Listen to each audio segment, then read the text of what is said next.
Muy buenas noches, doctora Erika.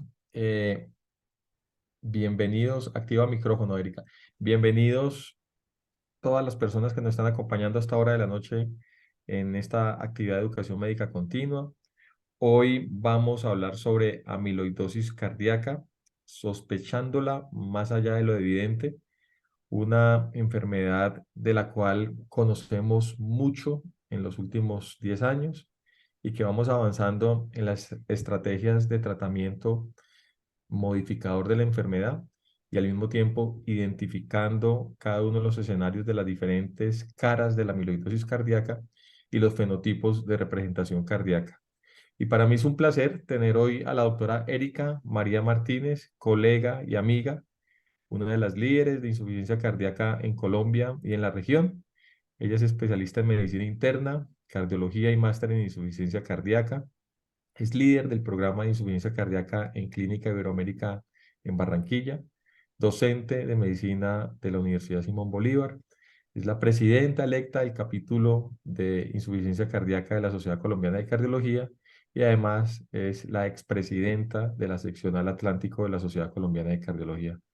Erika, para mí es un placer estar contigo esta noche y sé que vamos a hablar de un escenario y de un fenotipo especial de amiloidosis cardíaca con representación en un grupo importante de pacientes. Bienvenida. Juan, muchísimas gracias y gracias a todos ustedes por acompañarnos un viernes en la noche para de pronto hablar un poquito más de lo que tú has dicho de la amiloidosis cardíaca, de todo lo que hemos venido aprendiendo en los últimos 10 años. Juan, yo quiero empezar esta noche haciéndote una pregunta. Para ti, ¿qué tan fácil es hacer un cuento? No echar el cuento, ¿no? Porque eso sí, clarísimo que debe ser súper fácil para ti, pero para ti, ¿qué tan fácil es hacer un cuento, Juan? Me tenés en un muy buen concepto por lo que estoy viendo. Erika, yo creo que hacer un cuento requiere, como todo en la vida, primero estudio, segundo experiencia. Tercero, una curva de aprendizaje de los diferentes métodos y metodologías que se deben utilizar para narrar de manera adecuada un cuento. Por lo tanto, creo que no es fácil, no es fácil hacerlo. Pues bueno, Juan, creo que lo pusiste como un poco difícil. Yo pensé que lo ibas a poner un poco más fácil y creo que es que reúne todo esto que estamos viendo en pantalla, ¿cierto? En el cual pensamos qué le voy a colocar de título, quién le van a ser los personajes, cómo voy a empezar, cómo lo voy a desarrollar, cómo voy a atraer al lector a mi cuento. Pero quiero, mira, darte el siguiente ejemplo. Quiero presentarte este cuento. Es el cuento más corto del mundo. Cuando despertó, el dinosaurio todavía estaba allí. Y es un cuento de tan solo 7 palabras, Juan, de Augusto Monterroso, un escritor guatemalteco. ¿Qué te parece? Pues primero que Augusto Monterroso es uno de los literarios y cuenteros más importantes en Centroamérica y probablemente en Latinoamérica. Y segundo, que el solo hecho de haber tenido un cuento en 7 frases, pues indica que está dejando un mensaje efectivo y contundente. Y ese es el objetivo de nuestra conferencia el día de hoy, dejarles un mensaje contundente en el escenario de amiloidosis cardíaca. Totalmente, Juan. Mira cómo el cuento más corto del mundo definitivamente es una obra de arte que demuestra la importancia de la precisión y de la selección oportuna, en este caso de las palabras, para poder llevar a esta obra de arte. Y es justamente lo que hemos venido aprendiendo y queremos seguir haciendo con la amiloidosis cardíaca. Así que sospechemos más allá de lo evidente. Me acompaña el doctor Juan David Ponce de León, López Ponce de León, muy conocido por ustedes. El doctor es internista, cardiólogo, especialista en falla cardíaca avanzada y es nuestro presidente del grupo de miocardiopatías del capítulo de insuficiencia cardíaca de la Sociedad Colombiana de Cardiología. Un honor estar contigo, Juan, esta noche. Estos son nuestra declaración de intereses. Bueno, Juan, sin más preámbulos, quiero presentarte el siguiente caso. Te presento a doña Olga. Doña Olga es una paciente que nos llega a nosotros, 80 años, tiene antecedente de EPOC, enfermedad renal crónica, enfermedad coronaria revascularizada quirúrgicamente, tiene antecedente de hipertensión arterial y una fibrilación auricular Schwarzbach 5. Doña Olga llega al servicio de urgencias porque mientras ella estaba caminando, perdió el conocimiento. Ella dice que no se dio cuenta, se cayó al piso quedó inconsciente, tuvo recuperación espontánea y no tuvo déficit neurológico. Como tal, claramente definido como un síncope. Con esto, cuando lo empezamos a revisar, entonces nos dimos cuenta, ¿cierto? Una presión de 95-60, una frecuencia cardíaca de 65, campos pulmonares bien ventilados, ruidos cardíacos arrítmicos, obviamente por su antecedente. Llamaba la atención un soplo sistólico grado 2/4, abdomen normal y en miembros inferiores un edema grado 1. Muy bien, estos fueron los exámenes de laboratorio que tenía al ingreso, básicamente, digamos que relevantes. Tenía una disminución de la tasa de filtración glomerular, una tasa de filtración de 48. Llamaba la atención que tenía un aumento en la troponina de 0,20, no tenía delta de troponinas y un aumento del NT-proBNP 3000 nanogramos por decilitro. Asociado a esto, este es el electrocardiograma que le toman a doña Olga en el servicio de urgencias. Ustedes ven claramente en pantalla cómo podemos encontrar un ritmo de fibrilación auricular, ¿cierto? Llama la atención que hay bajo voltaje en las derivaciones clásicas y una imagen aquí que pareciera, ¿cierto? Como amputada esa R en pared inferior. Muy bien. Adicionalmente a esto, le toman este ecocardiograma. ¿Qué te parece, Juan? Pues, me llama la atención, ¿tienes cine video ahí? Me llama la atención que No, al parecer yo le veo una aurícula izquierda aumentada de tamaño, un septum que exacto. de entrada parece que está aumentado de grosor, la pared posterior tengo dudas, veo una válvula aórtica muy calcificada, como si estuviera muy enferma. Tendríamos que ver el color, el Doppler para saber si estamos en un escenario de estenosis aórtica. Y veo también que las válvulas mitral, las valvas están calcificadas como tal. Quiere decir que es un corazón de 80 años, pero que se ve algo enfermo y me llama mucho la atención esa válvula aórtica.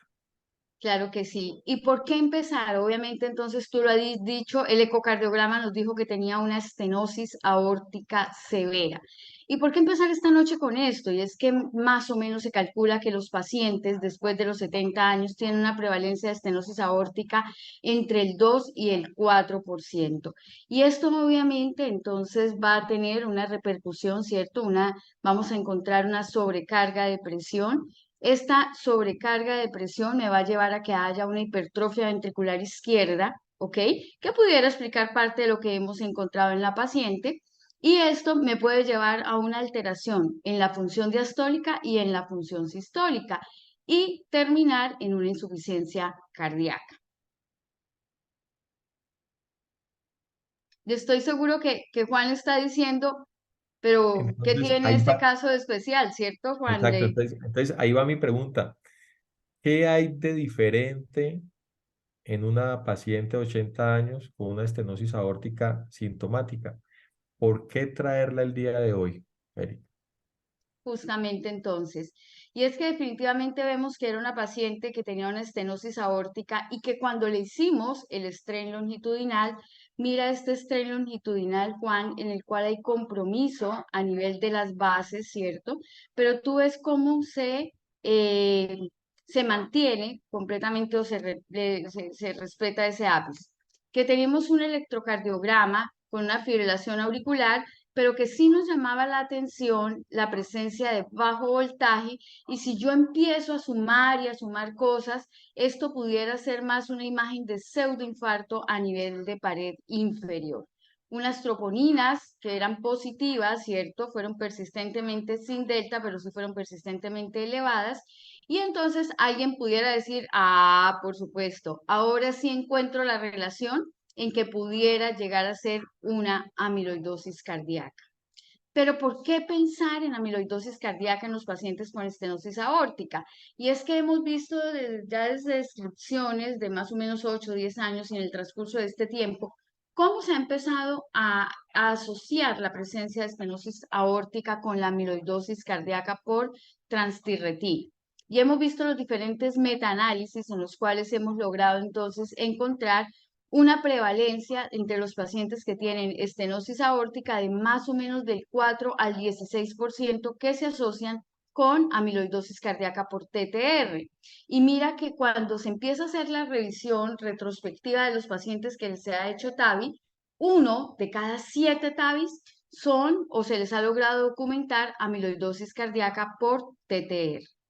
Este artículo que fue presentado este año en el Journal America de la Asociación Americana nos habla justamente de esa asociación que hay de estenosis aórtica en pacientes ancianos asociados con estenosis aórtica y amiloidosis cardíaca. Y mira este estudio, Juan, como tal. 315 pacientes que fueron remitidos para valoración por TAVI entre el 2019 y el 2021. Eran pacientes que tenían estenosis aórtica severa. ¿Y qué se encontró? Que 1 de cada 10 pacientes que eran remitidos para TAVI eran pacientes que llegaban a tener amiloidosis cardíaca. Y entonces compararon qué era lo que pasaba. Dividieron entonces los pacientes entre los que tenían amiloidosis, estenosis aórtica, obviamente que eran todos, y los que estaban asociados con amiloidosis y los que no tenían amiloidosis, que eran una estenosis aórtica aislada. Se encontró que la FEBI pues era más o menos similar, un poco más disminuida para los que estaban en el grupo de la amiloidosis cardíaca, el gradiente un poco más elevado para los pacientes que tenían la estenosis aórtica aislada. Otro punto muy importante fue la presencia del NT-proBNP y el uso de diuréticos. Era más elevado este NT-proBNP y requería más diuréticos el grupo que tenía amiloidosis cardíaca asociada a la estenosis aórtica versus los que tenían estenosis aórtica aislada. Y este grupo con amiloidosis cardíaca tenía mucha más prevalencia de presentar fibrilación auricular. Obviamente, cuando le hacíamos la gamografía cardíaca, solamente tenían Perugini mayor a 2 los pacientes que tenían amiloidosis cardíaca asociada a la estenosis aórtica y era negativa en los que tenían la estenosis aórtica aislada. Y muy importante, el compromiso de la aurícula izquierda era mayor en el grupo de la estenosis aórtica asociada a amiloidosis y adicionalmente la presencia de la disfunción diastólica. Así que este estudio nos empieza a mostrar las diferencias en que podemos encontrar en esta estenosis aórtica y era lo que tú decías. ¿Qué podemos encontrar de diferente? ¿Cómo poder llegar a sospecharla? Muy bien. Este artículo que les voy a presentar ahora nos muestra cuáles pudieran ser esas perlas en cuales nosotros nos podemos basar para diferenciar, ¿cierto?, esa hipertrofia o esos hallazgos que encontramos en el ecocardiograma entre una estenosis aórtica aislada y una estenosis aórtica por amiloidosis. Es importante recordar, ¿cierto?, cómo es la formación de ese material amiloide. Recordar que tenemos la transtirretina, que es una proteína formada por 4 monómeros, y que si hay una alteración, podemos tener una alteración genética o podemos tener una alteración ya por parte de origen natural, ¿cierto? No de origen genético, sino ya más por parte de envejecimiento, vamos a encontrar el porqué de la formación del material amiloide. Si es de origen genético, pues vamos a encontrar que hay una alteración en uno de los aminoácidos que va a hacer que ese monómero que forma la proteína se vuelva inestable y por lo tanto entonces no pueda de forma adecuada plegarse y formar la proteína. Y esto lo que va a hacer entonces es formar monómeros que se van a ir a acumular en un material de fibrillas que van a terminar siendo el material gelatinoso o amiloide. Tenemos el segundo, que es el wild type, la wild type, la nativa, o que antes llamábamos por envejecimiento, que básicamente hay una alteración a nivel de la proteólisis. Y cuando hay esta proteólisis, entonces vamos a encontrar que esta alteración, vamos a encontrar fragmentos circulantes de TTR, que son los que se van entonces a acumular a nivel de las fibrillas y son las que se van a terminar acumulando a nivel del corazón y de los diferentes órganos. ¿Qué es lo que encontramos? Obviamente un engrosamiento biventricular, ustedes lo ven aquí en pantalla. Podemos entonces a nivel histológico ver cómo ese material va a teñir con rojo Congo y van a ser estos entonces inclusiones que vamos a encontrar a nivel del miocardio y que lo vamos entonces a confirmar con la inmunofijación. Encontramos entonces que ese material se va a acumular a nivel del corazón y va a ser entonces lo que vamos a encontrar como el engrosamiento del septum y de la pared posterior que encontramos en el ecocardiograma. Es muy importante dentro de las claves tener en cuenta que la mejor forma de evaluar ese engrosamiento del septum es en un eje corto para disminuir la probabilidad de equivocarnos en la medición del grosor, porque muchas veces pueden haber bandas que pueden aumentarlo y hacer equívoca la medida. Pero algo muy importante y que hemos venido aprendiendo es definitivamente sobre el strain longitudinal.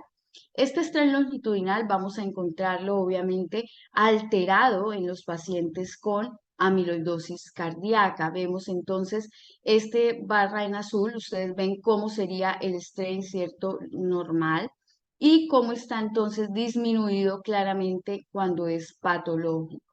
Y vemos claramente lo que hemos definido o lo que se ha definido como la bandera de Japón o el signo de la cereza, porque es totalmente rojo en el centro y pálido en la periferia.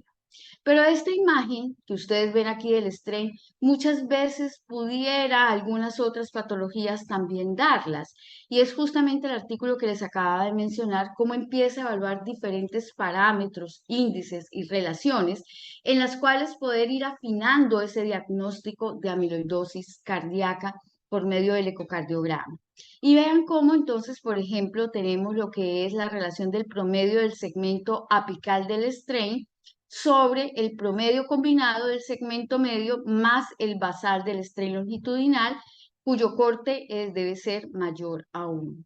Igual la relación de ese segmento basal del strain longitudinal, que debe ser mayor a 2.1, y la relación de la fracción de eyección sobre la deformación, que debe ser mayor a 4.1. Y entonces vemos que ya definitivamente podemos ir diferenciando cuando el strain definitivo me marca o me puede orientar a que sea una amiloidosis cardíaca. Volviendo al caso de nuestra paciente, que era una estenosis, entonces empezaron, ¿cierto?, a mirar, bueno, pero ¿qué podemos tener además de diferente? Y justamente este estudio presentado ahora, reciente en agosto, hablaba de qué pasaba con ese strain longitudinal, con ese trabajo cardíaco y cómo nos podía orientar en los pacientes que tenían estenosis aórtica. Entonces empezaron a mirar, claro, las diferentes causas que nos pueden llevar a miocardiopatía hipertrófica y cómo ir afinando el diagnóstico. Y encontramos tres características claves para el diagnóstico. El primero es el índice de preservación relativa apical. El segundo, la relación de la fracción de eyección sobre el strain longitudinal. Y el tercero, el trabajo miocárdico global. Y aquí entonces, miren cómo tuvimos 212 pacientes que tenían una amiloidosis con un septum de 1 mayor a 1.2 entre el 2017 y el 2022 y se comparaban con pacientes que tenían estenosis aórtica sin amiloidosis con un septum mayor también a 1.2 entre el 2016 y el 2018. Y miren lo que encontramos justamente con estos tres parámetros que se propusieron. Encontramos que el strain longitudinal claramente en el grupo de pacientes que tenía la amiloidosis, que tenía la estenosis asociada a amiloidosis, estaba disminuido. Que esta relación de fracción de eyección con, en relación con el strain estaba aumentada la relación y marcada diferencia con la estenosis aórtica aislada. Que este trabajo del miocardio, ¿cierto?, estaba disminuido en el paciente con amiloidosis cardíaca, al igual que el índice del strain como tal, y vemos cómo estaba también alterado. Y vemos entonces aquí en la gráfica cómo los pacientes con estenosis aórtica tienen un strain longitudinal que prácticamente tiene poca alteración y un índice de trabajo global del miocardio que no tiene o no está muy alterado. a diferencia del paciente que tiene estenosis aórtica y está asociado a amiloidosis cardíaca, como vemos cómo respeta aquí el ápice, ¿cierto? Y cómo están comprometidos los segmentos basales y cómo está alterado este índice de trabajo global. Así que como cualquier pieza, ¿cierto? Para que sea una verdadera obra de arte debemos fijarnos justamente en esos pequeños detalles. ¿Cómo te parece, Juan, estos puntos de finos en la ecocardiografía? Me parece que es contundente la información que estás dando. Además, son artículos muy recientes, con evidencia clara, y creo que estamos dando una información adicional, no solamente para la comunidad médica general, para los cardiólogos, sino para los médicos de imágenes. Así es, Juan. Y es que definitivamente cuando nos enfrentamos, ¿cierto?, a un paciente con estenosis aórtica y una hipertrofia ventricular, debemos empezar a buscar definitivamente los red flags. ¿Qué es lo que pasa en la estenosis y en la infiltración o en la amiloidosis cardíaca? Si es leve, solamente vamos a tener una sobrecarga de calcio y aquí vamos a tener una alteración en la relajación. Pero a medida que va aumentando esta infiltración y ya es moderada, encontramos una mayor rigidez, aumento de la presión de llenado, un acortamiento de ese tiempo de relajación isovolumétrica y aquí ya empieza a evidenciarse lo que es el patrón de llenado diastólico pseudonormal que nos reportan los ecocardiografistas.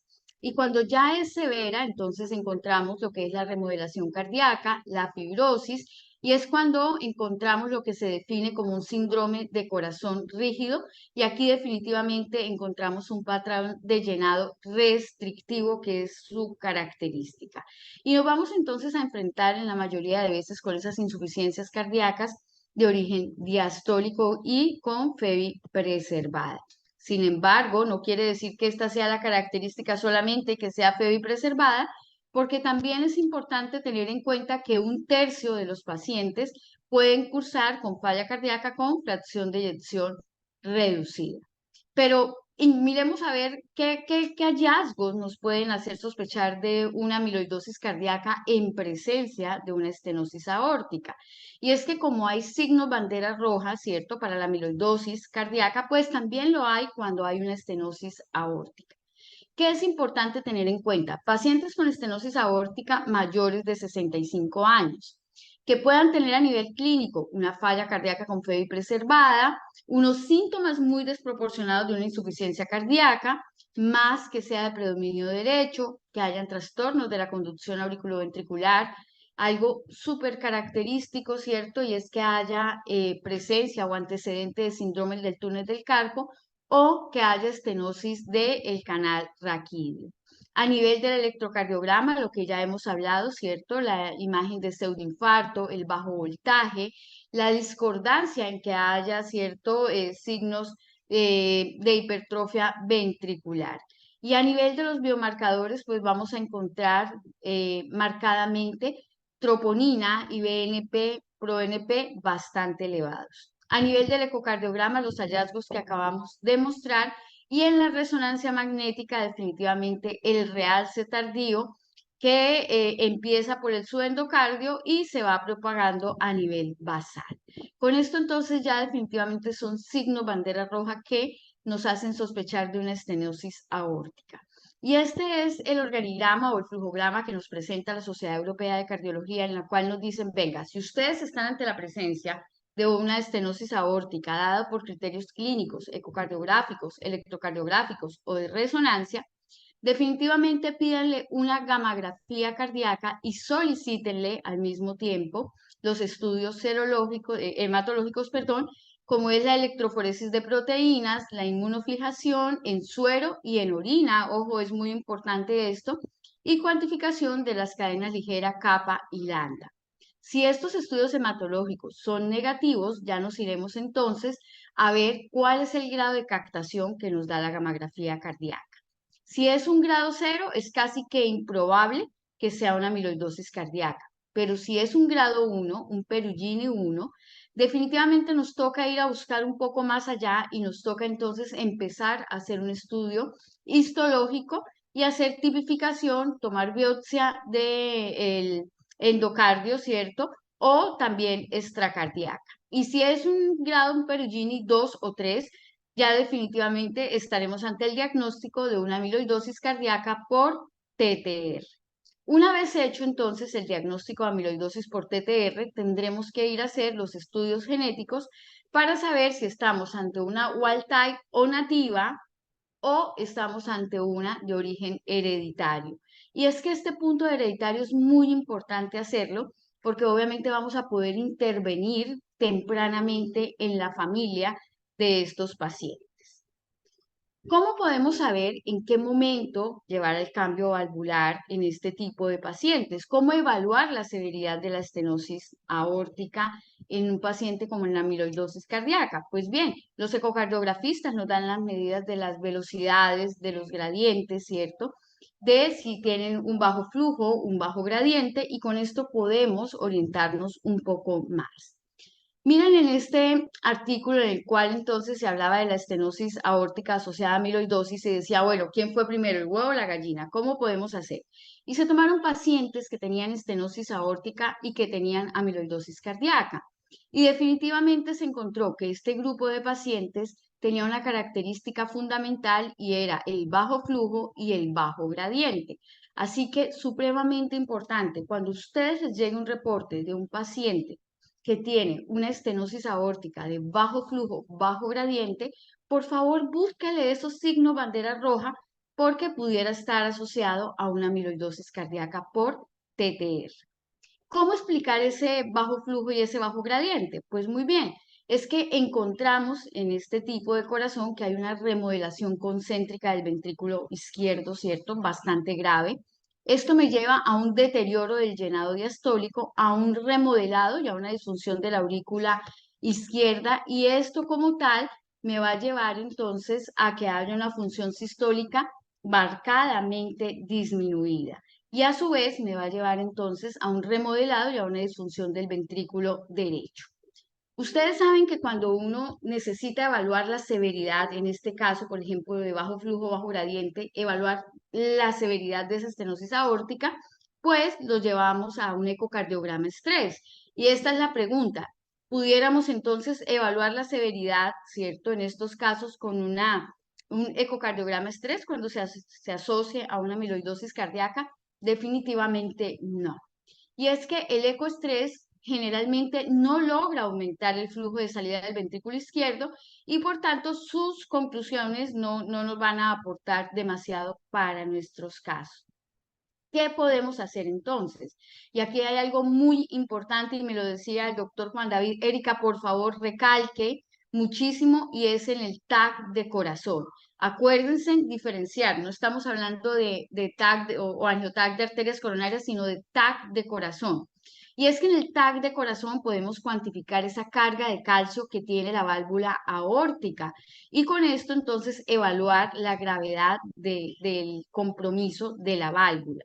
Y vamos a ver entonces qué es significativo en las mujeres cuando está por encima de 1.274 unidades y en los hombres cuando está por encima de 2.000 unidades. En este caso ya debemos intervenir la válvula y debemos cambiar esta válvula. Pero volvamos al caso de doña Olga, que fue con el que empezamos esta noche. Y ella dice, bueno, doctora, yo ya los he escuchado mucho en ronda, ustedes me están aquí haciendo estudios, y yo ya le escuché que en una de las rondas usted decía que había que tener pendiente o tenían que tener pendiente si el paciente presentaba disnea, que era cuando uno se ahogaba, o si presentaba dolor en el pecho, o si se desmayaba y que si uno se desmayaba teniendo estenosis aórtica, tenía una supervivencia de más o menos 2.5 años. ¿Usted qué va a hacer conmigo? Y con esto entonces empezamos, bueno, sí, doña Olga, usted tiene razón. Ya vimos que tenía un electrocardiograma patológico, una estenosis aórtica con un strain longitudinal que nos hacía sospechar de la amiloidosis, que tenía una serie de biomarcadores claramente que nos podían orientar y que le hicimos una gamografía cardíaca que nos dio un Perugini 2-3. Entonces dijimos, obviamente estamos ante una amiloidosis cardíaca, tenía el estudio hematológico que fue completamente normal. Con esto entonces lo llevamos a las pruebas genéticas y la prueba genética me dio negativo. Así que el diagnóstico de doña Olga era una estenosis aórtica severa de bajo flujo, bajo gradiente y que era de tipo wild type o nativa. Y algunos de ustedes dirán, pues, ¿usted para qué se gastó la pruebita genética? Si eso ya era un paciente de 80 años, eso era más que cantado que iba a ser negativa. Pues no, miren el siguiente artículo que fue publicado por los españoles recientemente, muy lindo además porque nos empieza a decir la importancia de hacer esos estudios genéticos. Y aquí entonces se tomaron pacientes mayores de 75 años que tenían amiloidosis cardíaca por TTR, un periodo del 2016 al 2022. Y obviamente encontramos cómo en los últimos años se ha hecho muchísimo más diagnóstico de amiloidosis cardíaca claramente, por lo que la conocemos, como la conocemos la sospechamos y como la sospechamos la buscamos y obviamente como la buscamos la encontramos. El que busca encuentra. Entonces, perdón.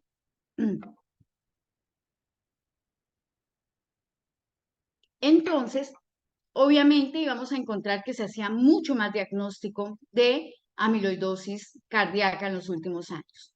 Se encontró en este estudio que más o menos el 95% efectivamente eran de origen wild type o nativo, pero que sin embargo sí se encontraron 8 pacientes que tenían una alteración o unos patrones de alteración a nivel genético. Y se encontró entonces que el 6,5% de estos pacientes que se les hizo screening por encima de los 75 años estaban asociados a mutaciones genéticas.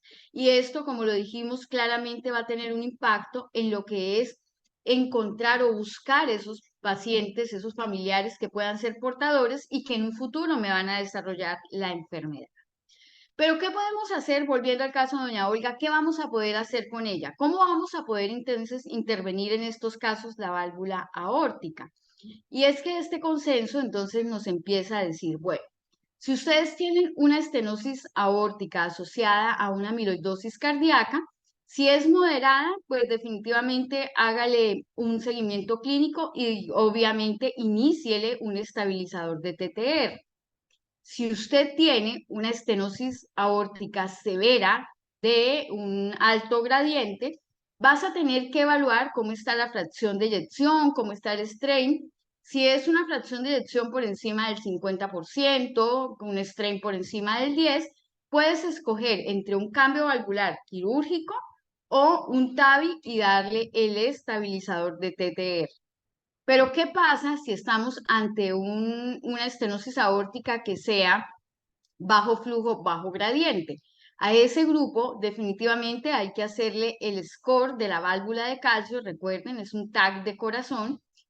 Y aquí entonces, perdón, y aquí entonces, si tiene más de 1200 en mujeres y 2000 en hombres, vamos a llevarlo a un TAVI y a darles el estabilizador. ¿Cómo te parece, Juan? Parece que es un flujograma estupendo que resume un estado del arte de un fenotipo especial que es la estenosis aórtica y la enfermedad amiloidea y creo que lo vamos a tener que tener muy en cuenta en nuestros grupos multidisciplinarios y en nuestros laboratorios de imágenes. Así es, y cada vez ganando más terreno el score de calcio de la válvula, ¿no? De acuerdo. Entonces, algo muy importante que nos empieza a decir también la guía es, fíjese en las comorbilidades y fíjese en algo muy importante y es la presencia de fibrilación auricular en estos pacientes. En doña Olga era muy fácil, ¿cierto? Tenía un Chas-VAG elevado y obviamente la anticoagulábamos, pero en los pacientes con amiloidosis no calculamos el Chas-VAG. Miren el siguiente artículo en el cual entonces se tomaron 116 autopsias de pacientes que tenían amiloidosis cardíaca y se encontró que el 57% cursaban con fibrilación auricular. Pero más que eso, el 33% tenían trombos a nivel de la aurícula, por lo cual es una enfermedad que es altamente atertrombótica y que pudiera llegar a ser un SB isquémico. Por lo tal, los pacientes con amiloidosis cardíaca que tengan fibrilación auricular deben anticoagularse independientemente de el CHAS-VAD que tengan. Otra de las preguntas que nos hacían y que era importante tener en cuenta era, ¿por qué tenía o por qué le hace tanta relevancia a los biomarcadores, a las troponinas persistentemente elevadas en los pacientes con amiloidosis. Entonces, es importante tener en cuenta que el amiloide puede llegar a infiltrar el vaso y obviamente esto genera isquemia y esto obviamente llevar a niveles elevados de troponina. Pero no solamente esto, sino que también esa hipertrofia, ¿cierto? A nivel de las paredes puede hacer entonces que reduzca esa compliance del vaso y esto también entonces me lleve a que se reduzca la luz, obviamente isquemia y esta isquemia a elevación de los biomarcadores. En este subanálisis del estudio TAOS, que es un registro más grande que tenemos a nivel mundial de amiloidosis y en los cuales por Sudamérica desafortunadamente solo entraron los brasileros, se encontró entonces que los pacientes con amiloidosis cardíaca tienen niveles elevados de troponinas y de NT-proBNP. Otra pregunta era, estos pacientes, doña Olga, usted decía que era hipertensa, pero no estaba tomando antihipertensivo y tenía tensión arterial de 95/60. Claro, eso era el antecedente que ella nos decía y nos decía que con el juguito de tomate de árbol se había sanado la presión arterial. Pero es importante tener en cuenta que los pacientes con amiloidosis cardíaca tienen un claro compromiso del sistema autonómico. Y en este estudio, ¿cierto? Se tomaron pacientes que tenían amiloidosis, se les hacía un holter cardíaco, se les medía la presión arterial y se encontró que en ellos había una modulación autonómica vascular y barrorrefleja que iba a estar alterada. Y adicionalmente, la variabilidad de la frecuencia cardíaca iba a estar disminuida en este tipo de pacientes. Así que empezamos los mensajes para llevar a casa. ¿Te parece, Juan? De acuerdo. Estos mensajes entonces es muy importante, todo paciente con estenosis aórtica debemos buscarle red flag para amiloidosis cardíaca. Si encontramos, ¿cierto?, alguno, por lo menos un red flag para amiloidosis cardíaca, debemos hacer el screening, debemos buscar la amiloidosis cardíaca. Y si hacemos el diagnóstico de amiloidosis cardíaca y es un bajo flujo, bajo gradiente, tenemos entonces que hacer el score de la válvula para saber si hay que cambiarla y obviamente tratarla si hay necesidad con el cambio valvular y con los estabilizadores. Así que definitivamente el camino es largo, siempre empezamos con un paso, ¿cierto? Y siempre vamos un paso a la vez. Y como siempre, los invito a ver lo que todos han visto y pensar en lo que nadie ha pensado. Muchas gracias. Excelente presentación, Erika. Muy buen estado del arte de la estenosis aórtica y la enfermedad amiloidea. Tenemos comentarios de Jorge Eduardo Chavarriaga, tengo como, no sé, como 10, no sé, como 12. ¿Cómo hacían los cuenteros hace años? Pregunta. ¿Iban a la universidad los cuenteros? ¿Cuál es tu respuesta allí? Bueno, definitivamente contar un cuento es un arte, ¿no, Juan? Totalmente. Es un arte como esta presentación, todo un arte. ¿Alguna pregunta de él? Estenosis aórtica, bajo flujo, bajo gradiente, sospechar ATTR. Sí, creo que lo dejaste muy contundente en la presentación.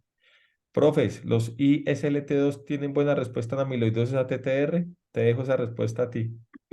Bueno, no, excelente pregunta y ¿por qué te lavas las manos, Juan? No, no entiendo. No, estudios hay pocos, la verdad. Sí, ya hay registros, ya hay algunas publicaciones de niveles SGLT2 y les va muy bien. Y esta pregunta yo creo que podemos ampliarla un poquito más y es importante tener en cuenta que los pacientes con amiloidosis cardíaca asociada a insuficiencia cardíaca con FEBI reducida no llevan el manejo convencional de los cuatro fantásticos y lo explicamos con la parte de la infiltración y del corazón rígido. Por el contrario, en la mayoría de veces o a medida que va avanzando la amiloidosis, si tú le dejas ese tratamiento convencional, el paciente va a tener peores resultados. Pero a diferencia de esto, a los pacientes les va muy bien según lo que hay publicado hasta el momento, no es mucho, no están guías todavía, pero sí les ha ido muy bien con los inhibidores SGLT2.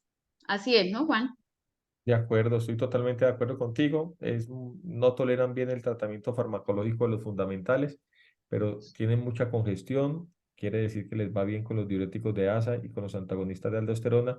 Y estoy de acuerdo contigo que en nuestra experiencia, en la personal, nos ha ido muy bien con los IGLT2 en el escenario de estos pacientes porque no comprometen la tensión arterial sistólica, porque son seguros en cuanto al tema de la función renal y porque son también seguros en el tema de los iones, de los electrolitos, del sodio y el potasio. Pareciera que más adelante vamos a tener evidencia contundente que nos puede apoyar para ya un grado de recomendación. Por ahora solamente experiencias observacionales y las experiencias propias. Miguel Bayones desde Venezuela, excelente disertación, saludos cordiales desde Venezuela. Eh, Pregunta Mari Cifuentes, buenas noches, ¿las pruebas genéticas deben ser solicitadas por el cardiólogo o debemos remitir a genética? Muy buena pregunta. Las pruebas genéticas en Colombia las puede solicitar cualquier médico, están dentro del plan obligatorio de salud, no tienen ningún costo, las cubre el carnet. No necesitamos que sea el genetista el que las pida. Cualquiera de nosotros puede pedir las pruebas genéticas. Lo que sí es importante es que si una prueba genética no sale positiva, sí ese paciente debe remitirse a genética para que haga todo el screening del grupo familiar. Jorge Eduardo nos pregunta, eh, ¿pero cómo hacemos para concientizar a los demás en el escenario de esta enfermedad? Definitivamente tienes toda la razón, Jorge, y es todo lo que estamos haciendo, mostrando la evidencia, mostrando nuestros casos. Creo que lo que hemos intentado hacer es siempre traer los casos reales que nos llegan a la consulta, con los que hemos venido ganando experiencia y concientizar a todo el grupo médico de evaluar el ecocardiograma de una forma adecuada y buscar los red flags. Se lleva uno unas sorpresas que ni se logran imaginar. Sin dedos en gatillo, dolores lumbares, síndromes del túnel del carpo, cataratas bilaterales y todas estas manifestaciones que se presentan 20 años antes. El dedo en gatillo se presenta 20 años antes de que tenga manifestaciones cardíacas. De acuerdo. Benjamín Rincón Castillo, gracias por la invitación, excelente conferencia, felicitaciones desde Yopal Casanare. Un saludo a todos nuestros colegas en Casanare, muy interesante. Yo creo que quedó el cuento muy bien contado, quedaron mensajes efectivos y adecuados. Felicitaciones, doctora, por tu excelente presentación y como siempre por enseñarnos tanto a todos. Yo creo que, No, si estás de acuerdo, damos por cerrada la actividad. Juan David, muchísimas gracias. Un honor poder compartir contigo. Muchísimas gracias a todos ustedes que un viernes nos están acompañando. Muchísimas gracias a la Sociedad Colombiana de Cardiología, al capítulo de falla cardíaca y al grupo de miocardiopatías por siempre estar pendientes de la divulgación de esta información. Los esperamos en el Congreso Internacional de Insuficiencia Cardíaca en Barranquilla en noviembre. Juan, no se nos olvide. De acuerdo, pero venga, aprovechemos que tengo a mi profesor acá que acaba de hacer una pregunta y te voy a lanzar la pregunta. Doctor Pastor Olaya Rojas, buenas noches, excelente presentación. Pregunta, rol de la resonancia magnética cardíaca. Doctor, muchísimas gracias por la pregunta. El rol es fundamental, definitivamente. Una resonancia, como me lo decía hoy alguien que sé que está detrás de la pantalla en este momento, una resonancia bien hecha nos da el diagnóstico desde una forma temprana. Sin embargo, es importante tener en cuenta que dentro del organigrama está en el mismo nivel que pudiera estar el ecocardiograma, pero que el que me va a mostrar definitivamente es la gamografía cardíaca. ¿Qué opinas, Juan? Estoy de acuerdo, pienso que la resonancia magnética hoy en día es el gol estándar para las miocardiopatías, para diagnósticos diferenciales de fenocopias. Y doctor Pastor, la multimodalidad, así como hay multiparámetros en ecocardiografía, como lo mostraste muy bien hoy en estenosis aórtica, los multiparámetros en resonancia son importantísimos desde el realce tardío, la característica de realce, el mapping de T1, el mapping de T2, el volumen extracelular. Y recordar que el mapping de T1, cuando está bajo, por debajo de 900, solamente hay dos miocardiopatías que lo producen, que es la hemocromatosis y el Fabry, de ahí no se sale. Y la amiloidosis generalmente tiene mapping de T1 elevado, y hay algunos estudios donde hacen diferenciación entre AL, TTR wild type y TTR mutada. Y en pacientes asintomáticos que todavía no tiene manifestaciones cardiológicas importantes, probablemente la primera variable y la más precoz que se altera en la resonancia es el volumen extracelular. El valor normal es hasta el 25%, y que cuando uno tiene familiares, por ejemplo, con historia de portadores sanos, con variantes patogénicas, probablemente no están guías, va a ser una variable interesante. Y si nos salimos en el escenario de las miocardiopatías y fenocopias, la resonancia también es muy buena allí ayudándonos a hacer diagnósticos diferenciales. Listo, Eriquita. Entonces, ¿la Bueno, mi invitación Juan. al congreso a dónde? Barranquilla, noviembre, Simposio Internacional de Insuficiencia Cardíaca, una nómina de lujo, nacionales e internacionales, gente muy, muy, muy importante que viene, Juan. Tienen los grandes líderes de la insuficiencia cardíaca del mundo y de la región latinoamericana, o sea que están invitados todos. Claro que sí. Bueno, muy bien. ¿Qué fechas, Gracias en a qué la fechas va a sociedad. ser? ¿En qué fechas va a ser? 20-21 de noviembre, Barranquilla. Perfecto. Vale, allá estaremos, confiando en Dios y la Vale, Virgen. bueno. Buenas Jorgito, noches. muchas gracias como siempre. Jorgito, muchas gracias, como siempre. Un abrazo grande. Bueno, Siempre es un gusto, siempre es un placer muchas acompañar. gracias. Que Dios los bendiga. Buenas Gracias, noches. Hasta Hasta gracias. luego. pronto.